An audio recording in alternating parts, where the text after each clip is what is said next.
Hey guys, welcome back. So one thing you'll note about the car, it is dirty as hell. We pulled these fenders and we pulled all the wiring out and all that. I actually pulled the fenders just because it's dirty. There's been like, just ugh.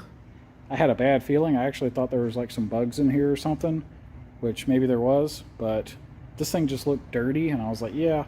I've never pulled the fenders before, but I figured, I'm like, you know what, we're just gonna pull the fenders and we're gonna give this thing a good cleaning, which obviously we haven't cleaned it yet. But that's what we're about to do. So we're gonna move a bunch of stuff, get this thing outside. You can see even these inner wheel wells, like look, this is pretty dirty. Ugh. So I don't know how much of that I can clean without when I set the car down, but we're gonna do what we can. We're gonna try to get this thing cleaned up better. So here we go. All right, so this is after cleaning. Man, it looks a lot better. So I can't say it looks like a new car, but it sure helped. The only real bad spot we found is really not that bad. As you can see right here, looks like it's rusting. I think this is mostly surface rust. Like all this isn't flaking rust, that's just body filler. So what you can see is that underneath that body filler, there is some surface rust. We're gonna clean all that out of there, cut, grind, whatever it takes. We'll fix that. It's the same on the other side. But that's about all I saw. The rest of this looks normal. Looks good. You can see right there, teeny little bit. But we'll clean all that up. It's easy. Luckily, there's no cancer, really. That's no big deal. But I'm tempted to pull the engine. I need to put the cams in, which you don't have to pull the engine to do that. But I need to get the damper off. I'm going to change the, since we're going race car, this has that four, I can see it. Anyway, the crank tooth wheel is just a 4-tooth. So basically this is from whoever, ATI harmonic damper, and it's got their 4-tooth wheel. We're going to change this out for the highest tooth count we can buy, because why not? It's better resolution and accuracy and all that stuff. So we're going to do that. And I think I have one of the early dampeners where they did the cam teeth wrong. There's an issue. This happened years ago, but I didn't find out about it until a couple years ago.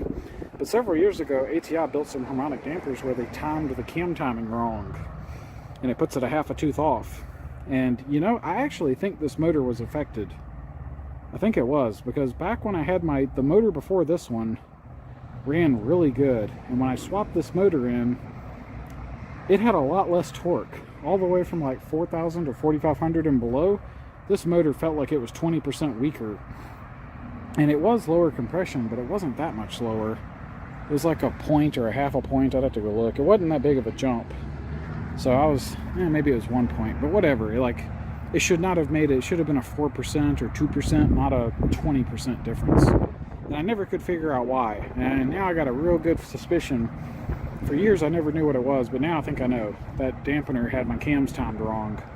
I almost remember timing the cams thinking, trying to, struggle to get the marks to line up or something, but we're going to pull that apart, check it, be damn sure. I got some stock dampers. I'm going to really check it, make sure we get this right.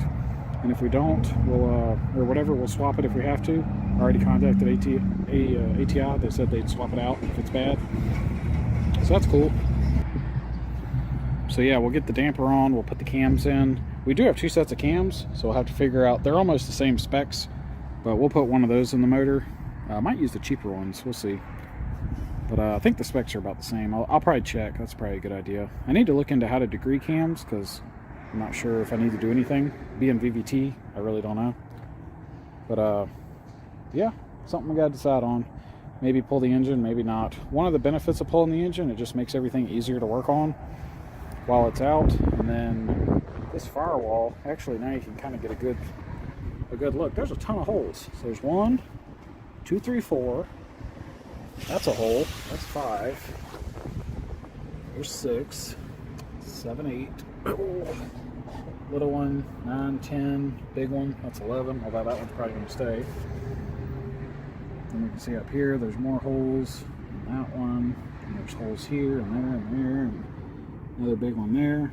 As you can see, whatever, there's like 15 or 20 holes in that firewall. So I'm tempted I need to plan out which ones we're going to keep for the electrical pass-through, but everything else I want to get a piece of steel and weld them shut. One of the things I've noticed is that the last 1 or 2 times, I've had a couple times where I blew the engine, and it filled the cabin with smoke pretty quick. And I think it's because, you know, these holes are letting smoke in. So it's just generally that whole point of a firewall. I don't think you're supposed to have holes in it. So I'm gonna try to do something about that. There's other spots too when you get in the inside. The floor pans have holes. The tunnel has holes. So we're just gonna try to like weld all this stuff up. See if we can seal the cabin up from the outside a little bit better. So anyway, that's all for this one. This one's kind of short, but yeah, we did this. We cleaned that up. Oh, we did the fenders too. It's really nothing to write home about. It was all, you know, it's kind of what you expect. Never been taken off the car. It's 20-something years old. It had a bunch of dirt behind it, but we got it all cleaned up. Looks way better. A little bit lighter too. So that's cool. So anyway, until next time, y'all take it easy.